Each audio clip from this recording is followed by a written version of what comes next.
Selamat datang di channel Ateis, channel yang menunjukkan kelucuan dari orang beragama. Dalam hal ini kami membahas tentang Dr. Zakir Naik dengan seorang penanya. Si penanya adalah Muslim, dan Zakir Naik adalah juga Muslim. Dan anehnya, mereka membahas tentang Yesus Kristus. Ini ibaratnya dua orang penumpang kapal selam membahas pilot dari sebuah pesawat terbang. Saya mah cuma bisa ketawa.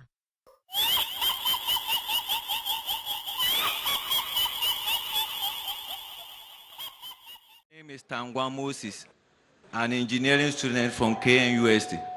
I must say thank you very much for the work you are doing, and I wish you all the best in your mission. Please, in your lecture, you made mention that you believe in Jesus Christ, that he was, born miraculously. He gave life to the dead.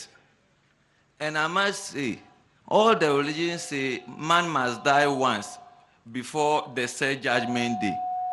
If Jesus gave life to this man, was it just to show off because the man is no more living again? So why should Jesus give life to the person so that the person will die again? Meaning the person died twice. So was it just to show off, or what was it? Or he's still living, he didn't die again? The brother asked a very good question, that we Muslims believe that Jesus Christ, peace be upon him, gave life to the dead. So if Jesus Christ, peace be upon him, gave life to the dead, a person dies only once. So, did Jesus Christ, peace be upon him, give life to the dead to show off? Why did he do it? I agree with you, a person dies only once. Quran says in Surah Imran chapter 3 verse number 185, Kullu nafsin za'iqatul maut. Every soul shall have a taste of death. And Quran says, Jesus Christ, peace be upon him, said, Bismillah, wake up in the name of Allah, and he gave life to the dead. And Quran says, Jesus Christ, peace be upon him, said, Bismillah, wake up in the name of Allah, and he gave life to the dead. Interupsi sejenak. Mari perhatikan omongan Zakir Naik berikut. Dan Quran berfirman bahwa Yesus Kristus berkata, Bismillah, bangkitlah atas izin Allah. Apa benar Quran pernah berfirman tentang Yesus Kristus? Mari kita buka ayat yang diberikan Zakir Naik, Ali Imran ayat 185. Tiap-tiap yang berjiwa akan merasakan mati. Dan sesungguhnya pada hari kiamat sajalah disempurnakan pahalamu.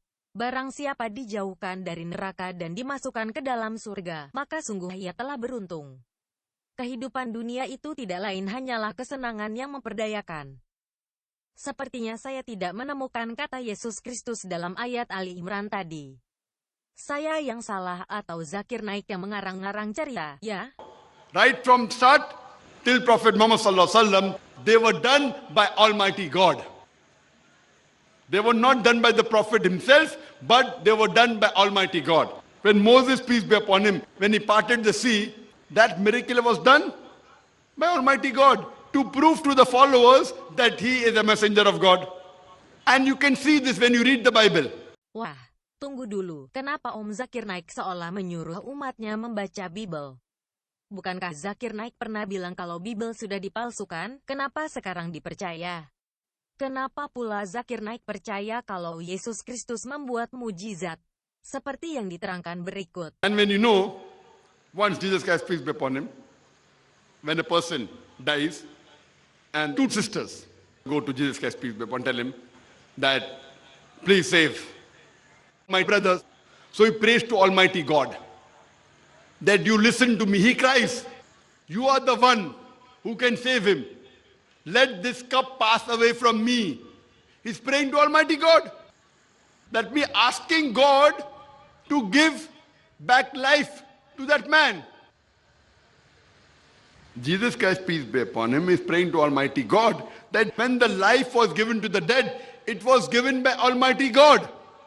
So all the miracles that were done, they were done by Almighty God, and Prophet Jesus, peace be upon him, was a messenger. Oke, Om Zakir Naik yang pintar. Karena Om membaca Bible, maka pengertian Nabi yang Om angkat mesti dari Bible. Om bilang Yesus melakukan mukjizat membuktikan kalau Yesus adalah Nabi. Om salah. Nabi dalam pengertian Bible adalah pembawa nubuatan atau ramalan akan terjadi sesuatu. Bukan pelaku mukjizat. Paham Om? Saya sarankan Om, seharusnya Om menerangkan soal Nabi Isa. Karena Nabi Isa lah yang ada di Al-Quran, kitab suci Om, dan jelasin aja semua sesuai Al-Quran. Lagi pula, kalau Om memang percaya Bible, kenapa harus comot ayat? Kenapa tidak percaya Bible secara total, terutama omongan Yesus dalam Yohanes 14 ayat 6? Kata Yesus kepadanya, "Akulah jalan dan kebenaran dan hidup. Tidak ada seorang pun yang datang kepada Bapa kalau tidak melalui aku." Bukankah di Al-Quran juga Om disuruh mempercayai Injil? Al-Maidah 46. Dan kami iringkan jejak mereka, nabi-nabi Bani Israel, dengan Isa putra Maryam, membenarkan kitab yang sebelumnya, yaitu Taurat. Dan kami telah memberikan kepadanya kitab Injil, sedang di dalamnya ada petunjuk dan cahaya yang menerangi. Saya ulangi, kitab Injil sedang di dalamnya ada petunjuk dan cahaya yang menerangi. Dan saran terakhir dari saya, kalau Om berada di kapal selam, ngapain Om capek-capek membahas tentang pesawat terbang, pilotnya pula